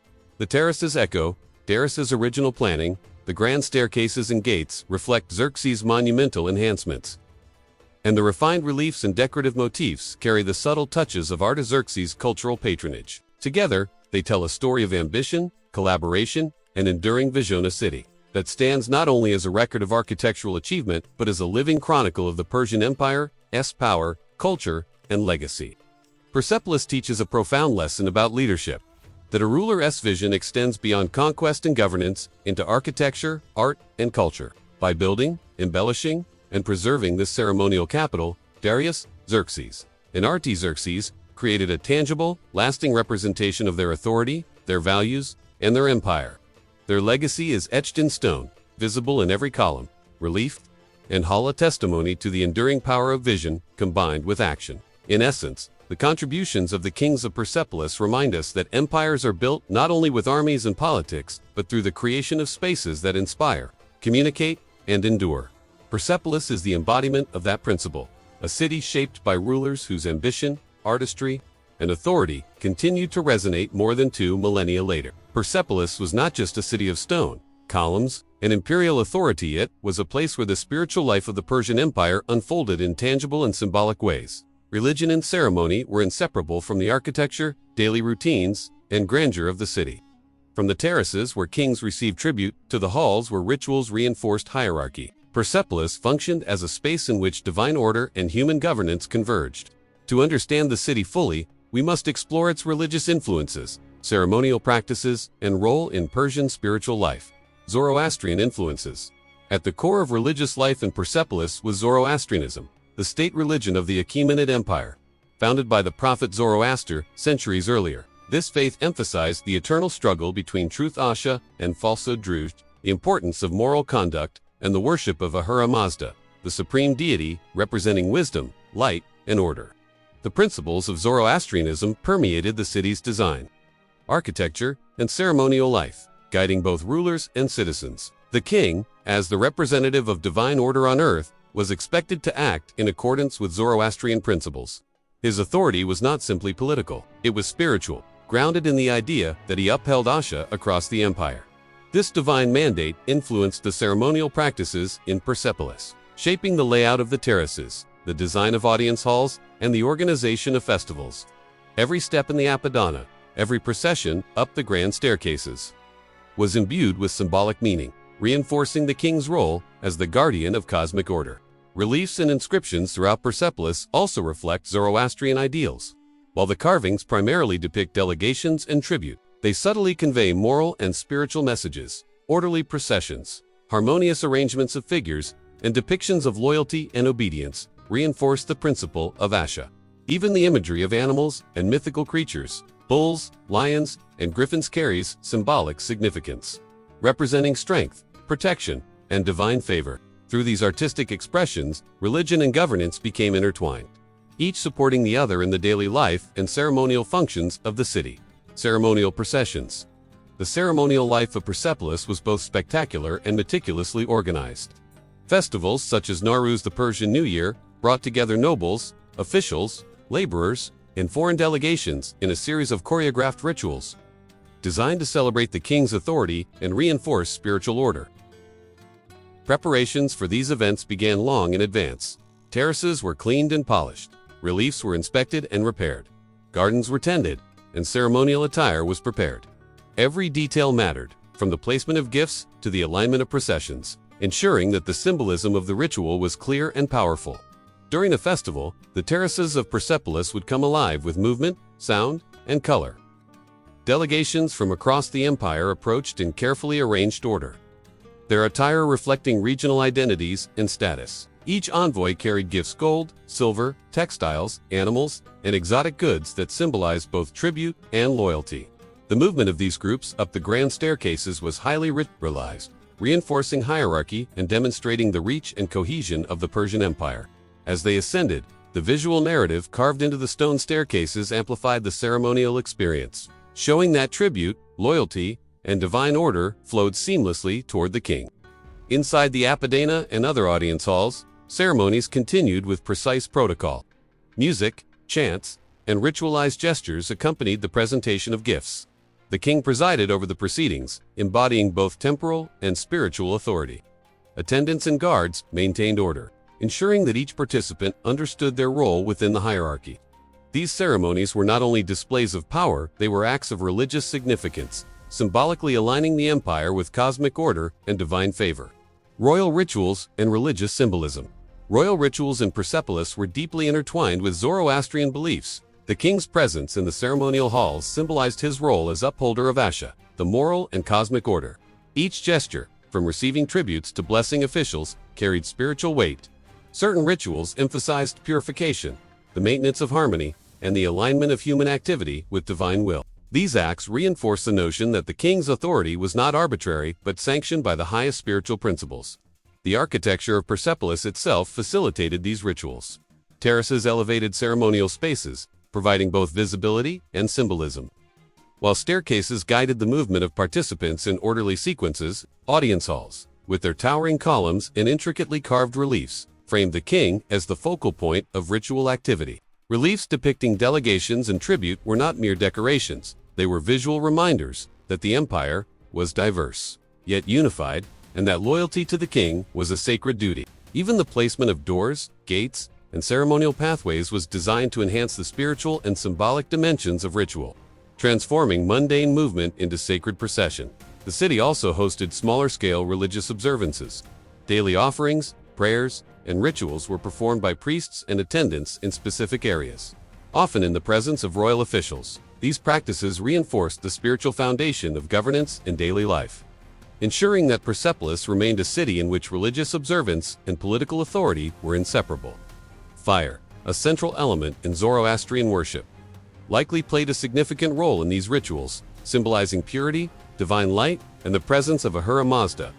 Cultural and spiritual integration. Persepolis served as a hub where religion, culture, and politics intersected. Delegates from diverse regions brought not only material tribute but also cultural practices, ideas, and artistic motifs. While the city was firmly rooted in Persian and Zoroastrian traditions, it absorbed and harmonized influences from Egypt, Mesopotamia, India, and beyond. This integration of cultural and religious elements reinforced the empire's image as cosmopolitan yet unified, demonstrating that spiritual and ceremonial life could coexist with political power and cultural diversity. Art and architecture amplified the spiritual dimension of Persepolis. Reliefs, columns, staircases, and palaces were not simply functional, they were imbued with symbolic meaning. Role in Persian spiritual life. Animals, floral patterns, geometric designs, and mythical creatures carried moral and spiritual significance, reminding all who entered the city that the empire's prosperity and order were aligned with cosmic principles. Even everyday interactions, movement through the terraces, participation in festivals, and observation of rituals reinforced the idea that human activity was connected to higher, divine order. For the Persian people, Persepolis was both a physical and spiritual center. It represented the ideal of order, hierarchy, and divine sanction, making it a focal point for religious as well as political life. Festivals, ceremonies, and rituals reinforced loyalty to the king and the empire while aligning the populace with cosmic principles. Through these practices, Persepolis became more than a city. It was a symbol of moral and spiritual order, a place where the divine and human realms intersected in a tangible and awe-inspiring way. The city's design, from terraces to audience halls, facilitated participation in religious and ceremonial life. Laborers, artisans, nobles, and foreign emissaries each contributed to the enactment of ritual, whether through building, artistic creation, or ceremonial attendance. The collective participation in these events reinforced social cohesion and the moral order central to Zoroastrian belief. Even today, the terraces, staircases, and reliefs of Persepolis echo these spiritual rhythms, allowing us to imagine the ceremonies that once gave life to the city. Persepolis illustrates how religion and ceremony can shape urban space. The city's architecture, organization, and art were designed not only to impress, but to instill a sense of order, hierarchy, and cosmic alignment. The king, as both political and spiritual leader, presided over a city that functioned as a living temple, where every act from presenting tribute to ascending staircases was infused with symbolic meaning. Religious belief was not abstract.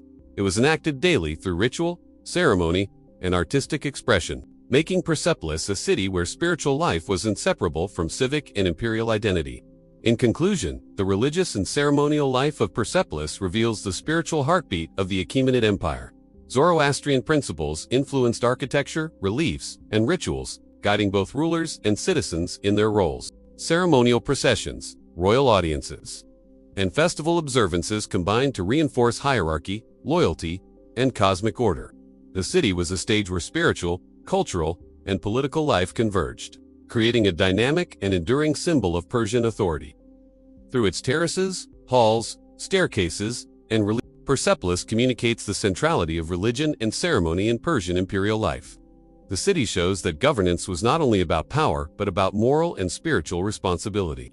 The careful choreography of rituals, the integration of cultural diversity, and the symbolism embedded in architecture and art made Persepolis a living embodiment of divine order on earth. Even centuries later, the city remains a testament to the enduring connection between human ambition, spiritual life, and ceremonial grandeur. Persepolis reminds us that religion and ceremony are not peripheral to history, they are central to the identity, cohesion, and legacy of civilizations. Through its spiritual and ceremonial life, the city of Persepolis continues to inspire awe, offering insight into the profound ways in which belief, ritual, and power can shape both human experience. Persepolis, the golden city of the Persian Empire, stood for over 2 centuries as a symbol of imperial power, cultural sophistication, and ceremonial grandeur. Its terraces, palaces, and intricate reliefs bore witness to the ambitions of kings and the labor of countless artisans. Yet in 330 BC, this shining monument of Persian glory faced an unexpected and cataclysmic challenge: the arrival of Alexander the Great, the young Macedonian conqueror whose ambition would reshape the known world. The conquest and destruction of Persepolis marked the end of an era and left a legacy that continues to fascinate historians, archaeologists, and storytellers alike. Alexander the Great's conquest. Alexander's campaign against the Persian Empire was swift, strategic, and relentless. By 330 BCE, he had already defeated Darius III in multiple battles, capturing key cities and systematically dismantling Persian control. Persepolis, though not the administrative heart of the empire, was a symbolic prize. The city represented Persian authority, culture, and the achievements of the Achaemenid kings Darius Xerxes, and Artaxerxes' legacy was etched into every column, terrace, and relief. Historical accounts describe Alexander's approach to Persepolis as both calculated and dramatic. Some sources suggest he initially intended to occupy the city peacefully, using it as a base for further campaigns, while others hint at a more vengeful motivating intention to punish Persia for its previous invasions of Greece. The city, elevated on its terraces and fortified by retaining walls, was imposing yet vulnerable, and its defenders were unable to resist Alexander's experienced army. As the Macedonian forces entered the city, the streets and staircases, once filled with tribute-bearing delegations and ceremonial processions, were now silent, echoing the march of an invading army. Soldiers moved through halls and courtyards where nobles and officials once held audiences with the king. The palaces, adorned with reliefs depicting the wealth and diversity of the empire, stood as silent witnesses to an empire under siege. Reasons behind the destruction. The reasons for the destruction of Persepolis are debated among historians, blending strategy, vengeance, and symbolism. One prominent explanation is that the city was burned deliberately as an act of revenge. Alexander may have sought to punish the Persians for their earlier attacks on Greece, particularly the Persian invasions of the Greek city-states decades earlier. In this interpretation, Persepolis was a target not only for its wealth but for its symbolic significance, a representation of the power that had once threatened Alexander's homeland. Another perspective suggests that the destruction was partly accidental or opportunistic. The Macedonian army, while occupying the city, may have allowed fires to spread, or looting may have spiraled out of control. Some ancient sources describe drunken revelry among soldiers during a banquet, which led to a catastrophic blaze engulfing the royal palaces and treasury. While the exact sequence of events remains uncertain, the outcome was clear. Persepolis was set ablaze, and its monumental architecture suffered irreparable damage. The destruction also carried a deeper symbolic message. By burning Persepolis, Alexander demonstrated the finality of Persian decline and the transfer of power from one great empire to another. The terraces, staircases, and audience halls that once projected authority and divine order were now charred and silent. Reliefs that depicted delegations from India, Babylon, and Egypt, once vibrant with tribute and loyalty, were a stark visual testament to the collapse of Achaemenid authority. Impact of the conquest. The fall of Persepolis had immediate and long-term consequences. Practically, the city ceased to function as a ceremonial capital. The destruction of palaces, halls, and storage facilities disrupted administrative and ceremonial life. Craftsmen, laborers, and nobles who had sustained the city's daily rhythms were displaced or lost, and much of the accumulated wealth treasures, textiles, gold, and ceremonial objects was either plundered or destroyed. Culturally, the loss of Persepolis was profound. The city had been a repository of Persian, artistic, and architectural achievement, reflecting centuries of innovation, craftsmanship, and cross-cultural exchange. Reliefs, carvings, and decorative motifs that narrated the empire's history were damaged or destroyed. Fire and pillage erased parts of the visual record, leaving future generations with an incomplete picture of Persian grandeur. Yet even in ruins, the city continued to communicate its former splendor. The charred terraces, broken columns, and scorched staircases serve as enduring reminders of what once stood, allowing historians and visitors to imagine the vibrancy and ceremonial life that Alexander's conquest abruptly ended. Symbolically, the destruction of Persepolis signaled the end of the Achaemenid Empire and the rise of a new world order under Alexander. It was a powerful message to both Persians and foreigners. The era of Persian imperial dominance had ended, and a new power, Macedonia, now held sway over the lands. Stretching from the Mediterranean to the Indus, the obliteration of the ceremonial heart of the empire reinforced Alexander's authority and asserted his place in history as the conqueror who toppled one of the greatest civilizations of the ancient world. Historical accounts and eyewitness records.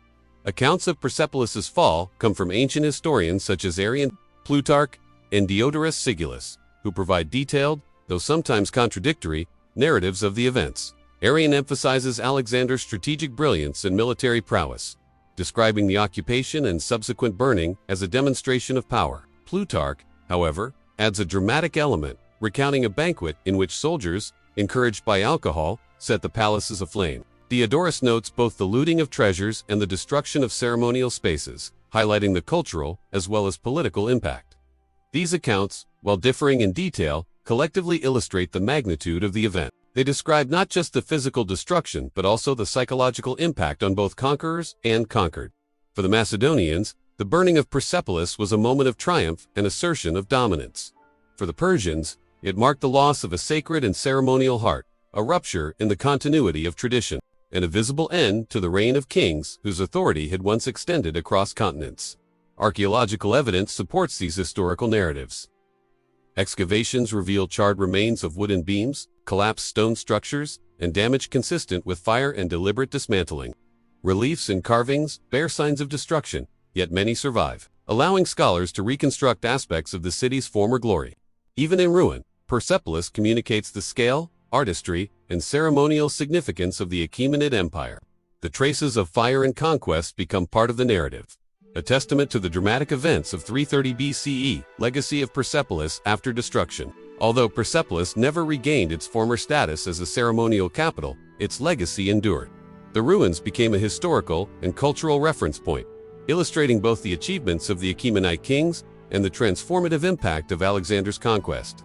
Artists, historians, and travelers of later centuries drew inspiration from its remnants, and the city became a symbol of both the heights of Persian civilization and the fragility of human achievement. The destruction also served as a reminder of the impermanence of empires. No matter how grand or enduring a city may seem, political shifts, military conquest, and human decisions can reshape history dramatically. Persepolis stands as a testament to both human creativity and the forces of change. Its charred terraces and broken columns narrating a story of triumph, loss, and enduring memory. Even today, visitors walking among the ruins can imagine the once vibrant processions, festivals, and royal audiences that filled the city. The terraces, staircases, and reliefs evoke the ceremonial splendor, while the traces of fire remind us of the destructive force of conquest.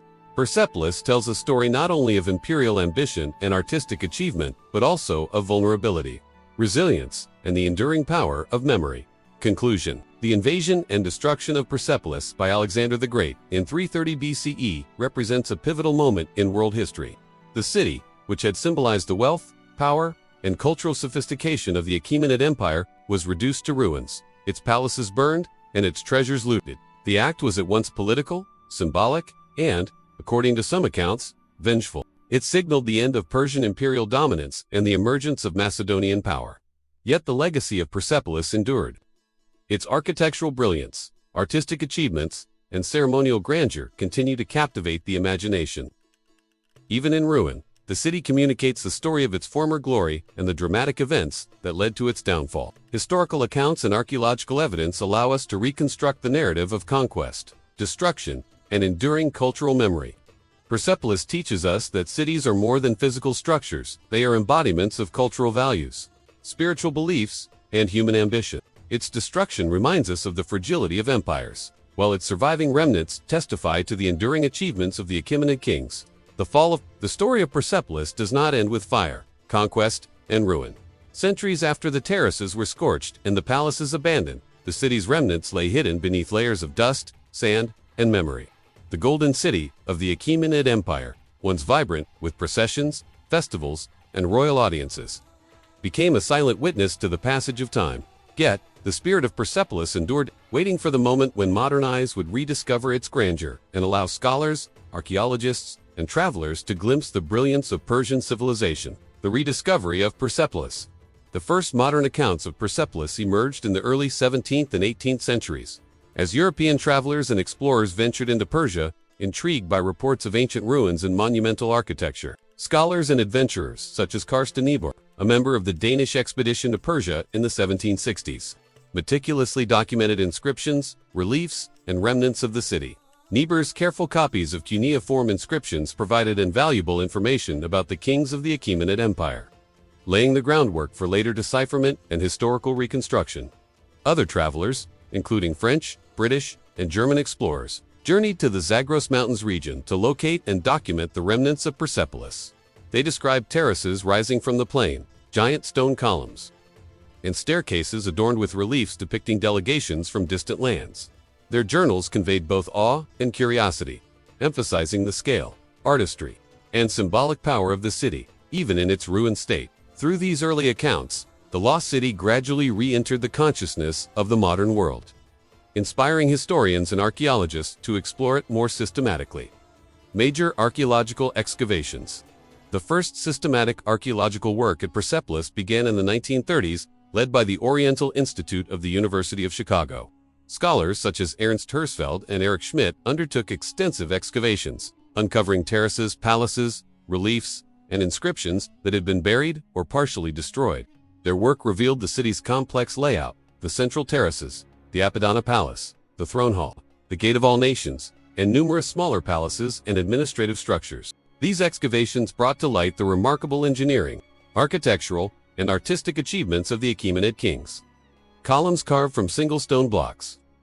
Intricate reliefs, depicting delegations from India, Babylonia, and Egypt, and staircases adorned with symbolic carvings were carefully documented and studied. Archaeologists also uncovered fragments of ceremonial vessels, inscriptions in multiple languages, and tracers of the city's water systems, providing insight into the daily life, economy, and ceremonial functions of Persepolis. One of the most significant findings was the multilingual inscriptions left by Darius I and his successors, written in Old Persian, Elamite, and Babylonian. These texts provided critical evidence about the organization, administration, and ideology of the empire. They documented the achievements of the kings, the extent of their authority, and the diversity of peoples under Persian rule. By analyzing these inscriptions, scholars reconstructed not only the political history of the Achaemenid Empire, but also the ceremonial and symbolic life of Persepolis. Archaeologists also uncovered evidence of construction techniques and city planning. Terraces were built with precision, retaining walls reinforced with stone, and drainage systems designed to manage seasonal rains. The layout of palaces and halls facilitated ceremonial processions, audiences with the king, and festivals like Nowruz. Even in ruins, the city revealed a carefully orchestrated blend of functionality, symbolism, and artistry, demonstrating the vision and ambition of its builders. Artistic and cultural insights. Excavations at Persepolis provided unprecedented insight into the artistry and cultural sophistication of the Achaemenid Empire. Reliefs and carvings revealed detailed depictions of clothing, gestures, and ceremonial practices, illustrating the diversity of the empire's subjects. Craftsmen from different regions were represented with attention to cultural details, reflecting the Persian approach to multiculturalism and governance. Architectural features such as column capitals, staircases, and ceremonial halls highlighted Persian innovation. Columns adorned with bull, lion, or griffin capitals were not only structurally impressive, but also imbued with symbolic meaning, representing strength, protection, and divine authority. The intricate reliefs that lined staircases and terraces told stories of tribute, loyalty, and imperial ideology, providing a visual record of cultural and political life in the city. Archaeological study also shed light on daily life in Persepolis. Traces of workshops, storage areas, and living quarters revealed how laborers, artisans, and administrators contributed to the city's functioning. Ceremonial spaces and audience halls demonstrated the intersection of political authority, ritual, and artistic expression. Together, these findings provided a holistic understanding of how Persepolis operated as both a ceremonial capital and a vibrant urban center. Challenges in preservation and restoration. Preserving Persepolis has always presented unique challenges. The city's ruins, exposed to wind, rain, and seasonal temperature fluctuations, are vulnerable to erosion and decay. Wooden beams, once part of the palace's ceilings, have long since vanished, leaving columns and terraces susceptible to structural damage. Reliefs, while resilient, have suffered weathering over centuries, and cracks in stone have posed risks to both the artwork and the terraces themselves. Modern conservation efforts require careful balance between preserving the original structures and allowing continued study and tourism. Archaeologists and preservationists work to stabilize terraces, protect reliefs from erosion, and document every detail for future generations. Protective shelters and controlled pathways have been implemented in some areas, ensuring that visitors can experience the city without contributing to further deterioration. Restoration is equally complex. Scholars must decide how much reconstruction is appropriate, balancing historical accuracy with interpretive clarity. Missing columns, collapsed staircases, and partially destroyed reliefs pose challenges. Should they be rebuilt, reinforced, or left in their ruined state? Each decision affects how the city communicates its history, making preservation both a scientific and ethical endeavor. The significance of rediscovery. The rediscovery and excavation of Persepolis have transformed our understanding of the Achaemenid Empire. The city, once hidden and forgotten, has become a tangible link to a civilization that spanned continents and centuries. Its architecture, reliefs, inscriptions, and urban planning revealed the sophistication, ambition, and cultural integration of the Persian kings. Persepolis is more than an archaeological site. It is a living lesson in history, politics, art, and religion. Modern visitors walking among the terraces and staircases can imagine the ceremonial processions, royal audiences, and festivals that once animated the city. Reliefs depicting delegations from distant lands remind us of the empire's vast reach and cultural diversity. Columns, staircases, and palaces testify to the vision of kings who sought to create a city that was both functional and symbolic, reflecting both human skill and divine authority. The story of Persepolis rediscovery also highlights the persistence of human curiosity and scholarship. Centuries of neglect, natural decay, and historical upheaval could not erase the traces of this golden city. Scholars, explorers, and archaeologists piece together its history from ruins, inscriptions, and fragments, allowing the legacy of the Achaemenid Empire to endure. Every excavation, every publication, and every preservation effort contributes to a deeper understanding of the past and ensures that Persepolis continues to inspire future generations. Lessons from archaeology. Archaeology at Persepolis teaches profound lessons about history, human ambition, and cultural memory. The city's ruins remind us that civilizations rise and fall, that human ingenuity can achieve extraordinary feats, and that even after destruction, cultural legacy can endure. Through careful study, we gain insight into the social structures, religious beliefs, artistic achievements, and political systems of the Achaemenid Empire. Excavations also highlight the importance of multidisciplinary approaches. Understanding Persepolis requires archaeology, art history, architecture, epigraphy, and cultural studies. Each relief, inscription, and terrace provides clues that, when interpreted collectively, revealed the story of the city's creation, flourishing, destruction, and rediscovery. The rediscovery and archaeology of Persepolis marked the final chapter in the long narrative of the city. From the golden terraces of Darius and Xerxes to the charred ruins left by Alexander, and finally to the careful excavations of modern scholars, Persepolis has been continually revealed, studied, and preserved. Its story is one of human vision, creativity, destruction, and rediscovery, a testament to the endurance of culture across millennia. Persepolis reminds us that history is not only written in texts, but etched in stone, carried in reliefs, and embodied in urban spaces. The work of archaeologists and preservationists ensures that the city's legacy continues to speak to the world, offering insight into a civilization that shaped empires, fostered art and culture, and celebrated both human ambition and spiritual life. Walking through Persepolis today, one can see the layers of history, the vision of kings, the labor of artisans, the fury of conquest, and the dedication of modern scholarship.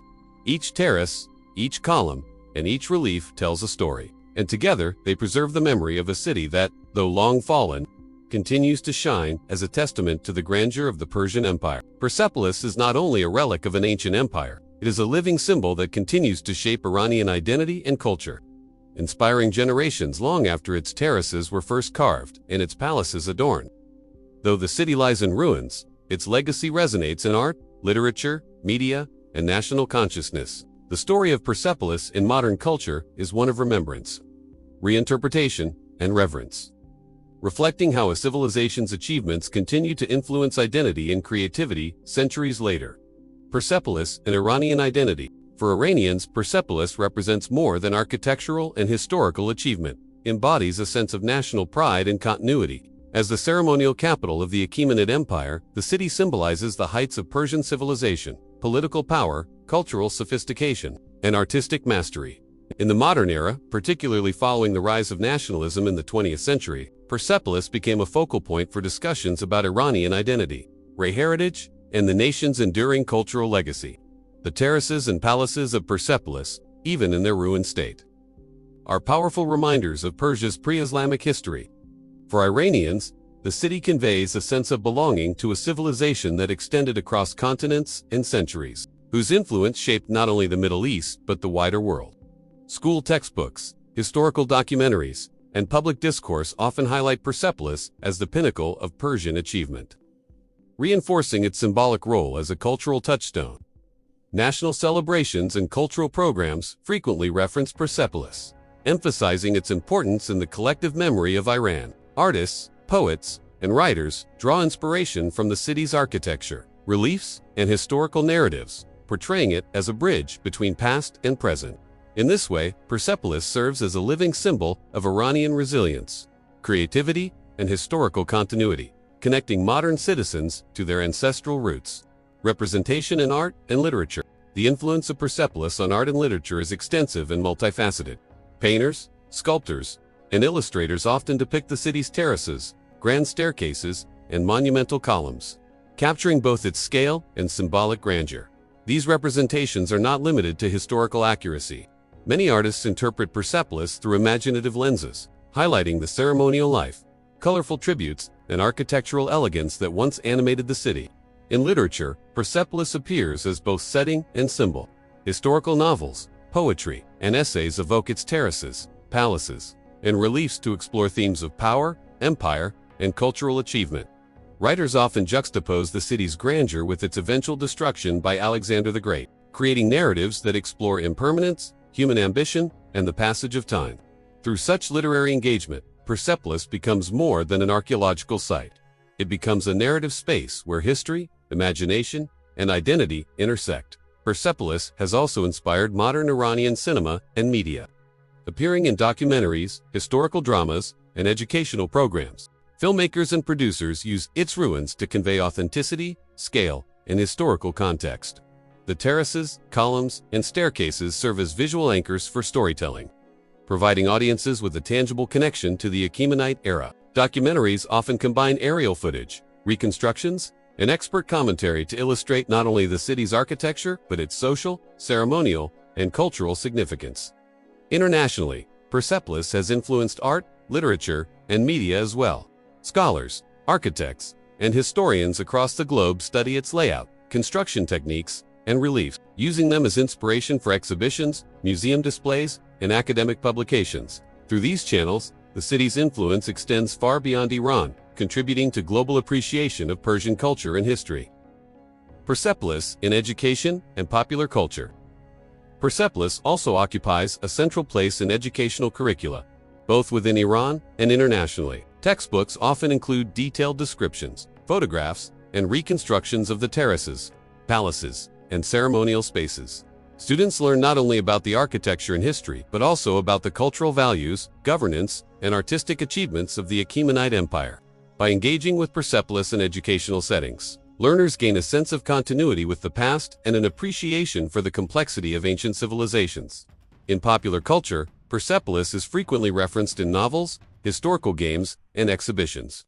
Its aesthetic appeal, the grand staircases, reliefs of tribute-bearing delegations, and monumental columns makes it a compelling subject for visual storytelling.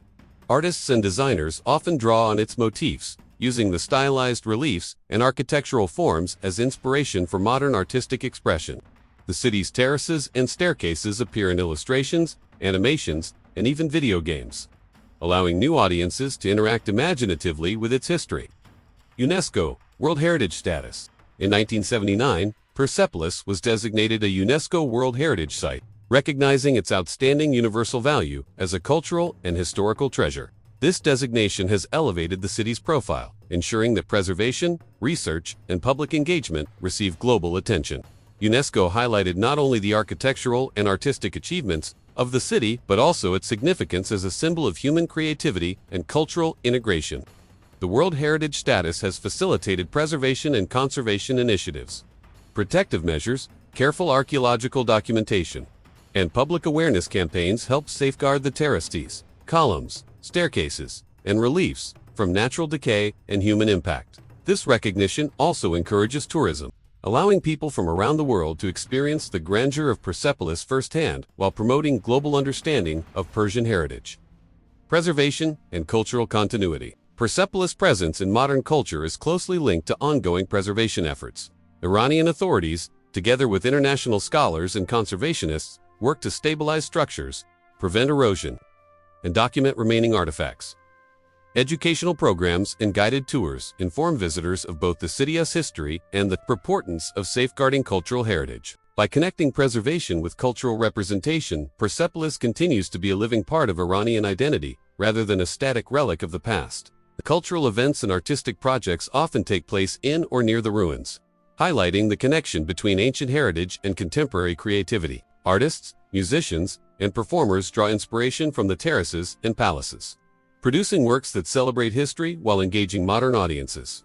Through these practices, Persepolis remains relevant, a dynamic space where past achievements inspire present expression, global recognition, and influence.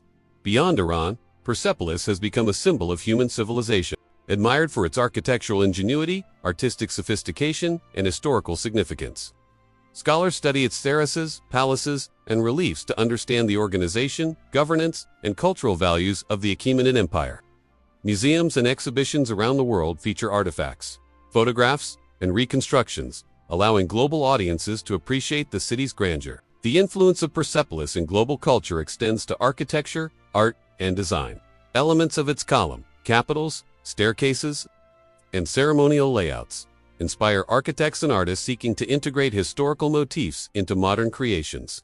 Its story of creation, ceremonial life, destruction, and rediscovery serves as a cautionary tale and a source of inspiration, reminding us that cultural achievements endure even in the face of time and upheaval. Conclusion. Persepolis, though ancient and partly ruined, continues to shape modern culture, identity, and imagination.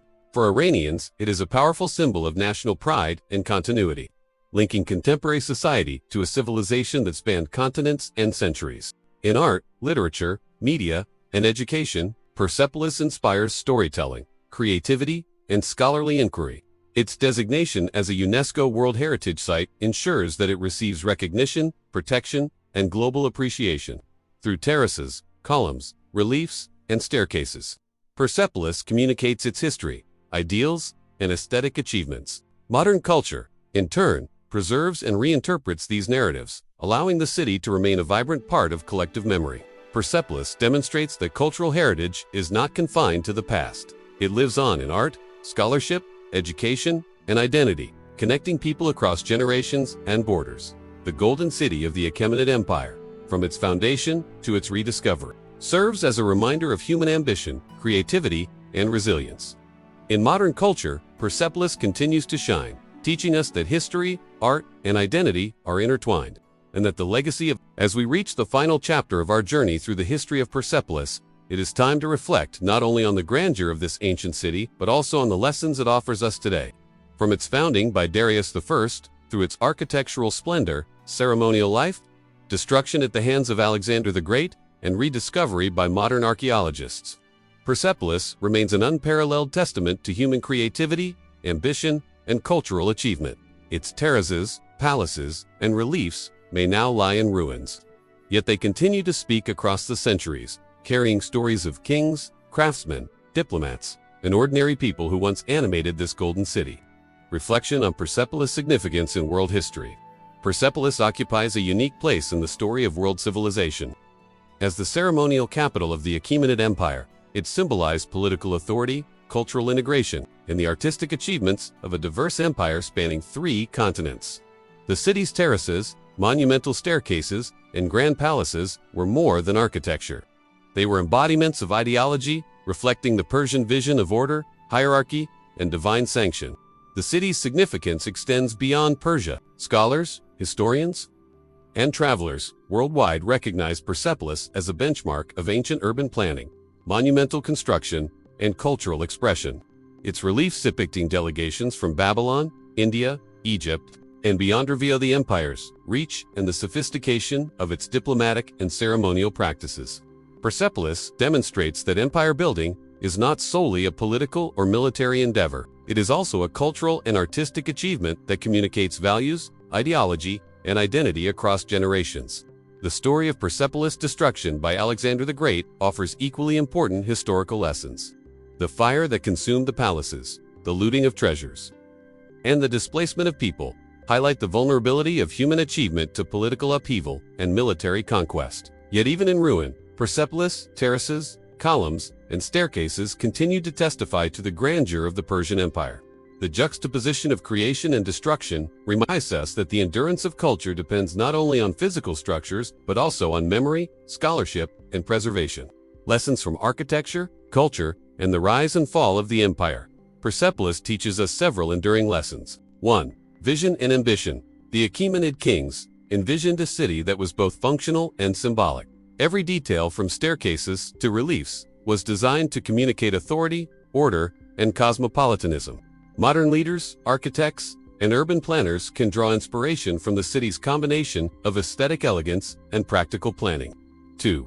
Cultural integration. Persepolis celebrated diversity. The artistic representation of people from multiple regions, the inclusion of foreign motifs, and the organization of tributes show an empire that embraced cultural plurality. In today's interconnected world, Persepolis stands as a historical example of governance and culture that values inclusivity and representation. 3. The power of memory. Though destroyed, Persepolis endures in memory, scholarship, and culture. Its rediscovery centuries later reminds us that knowledge, art, and historical consciousness can survive long after physical structures fall. Preservation, education, and documentation ensure that legacies continue beyond immediate generations. 4. The fragility of civilization. Alexander's conquest is a cautionary tale about the vulnerability of even the most monumental human achievements. Persepolis shows that power, wealth, and grandeur are impermanent without stewardship, foresight, and societal resilience. Connecting ancient Persia to modern Iran. Persepolis is not just an ancient city, it is a bridge between the past and present. Its terraces, palaces, and reliefs inform Iranian identity, inspiring national pride, cultural continuity, and artistic expression. Modern Iran draws from this heritage, preserving monuments, promoting scholarship, and celebrating cultural achievements. The Golden City serves as a reminder that the values, creativity, and vision of ancient Persia continue to resonate in contemporary society.